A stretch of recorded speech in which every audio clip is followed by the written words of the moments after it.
ಇನ್ನು ಕಲಸಿಪಲ್ಯ ಸಿನಿಮಾದಲ್ಲಿ ಅದ್ಭುತವಾದಂಥ ಅಭಿನಯ ಮಾಡಿದರು ಈ ನಟ ಅಂತಲೇ ಹೇಳ್ಬೋದು. ಇನ್ನು ಖ್ಯಾತ ಕನ್ನಡ ಹಿರಿಯ ನಟ ಇದೀಗ ವಿಧಿವಶರಾಗಿರುವಂಥದ್ದು. ಈಗ ಮೊನ್ನೆ ತಾನೇ ಈಗ ಖ್ಯಾತ ನಟರೊಬ್ಬರು ಈಗ ಕೊನೆ ಸೆಳೆದಿರುವಂಥದ್ದು.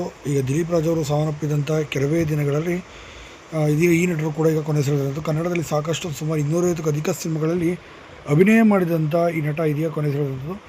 ಕೇವಲ ಅದರಲ್ಲಿ ಮಾತ್ರವಲ್ಲದೆ ಖುಷಿ ಸಿನಿಮಾ ಇರ್ಬೋದು, ಮನಸ್ಸಲ್ಲ ನೀನೆ, ಚಿತ್ರ, ಹುಚ್ಚ, ಕಿಚ್ಚ ಹೀಗೆ ಒಳ್ಳೆಯ ಸಿನಿಮಾಗಳು ಮಾಡಿದಂಥ ಮಂದೀಪ್ ರಾಯ್ ಅವರು ತೀವ್ರವಾದ ಹೃದಯಘಾತವಾಗಿ ಮುಂಜಾನೆ 6:30 ಸುಮಾರಿನಲ್ಲೇ ತಮ್ಮ ಸ್ವಗೃಹವಾದಂಥ ವಿಜಯನಗರದಲ್ಲಿರುವಂಥ ಸ್ವಗೃಹದಲ್ಲಿ ಕೊನೆ ಸೆಳೆದಿದ್ದಾರೆ.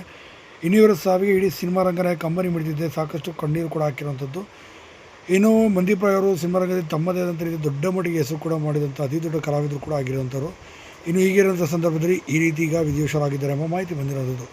ಇದು ಚಿತ್ರರಂಗದಲ್ಲಿ ತಮ್ಮದೇ ಆದಂಥ ರೀತಿಯಲ್ಲಿ ಛಾಪನ್ನು ಮೂಡಿಸಿ ದೊಡ್ಡ ಮಟ್ಟಿಗೆ ಕೂಡ ಇವರ ಹೆಸರು ಸಹ ಮಾಡಿದಂಥ ಮಂದೀಪ್ ರಾಯ್ ಅವರು ದೊಡ್ಡ ನಟರಿಗೆ ಕೂಡ ಅಭಿನಯ ಮಾಡಿದರು.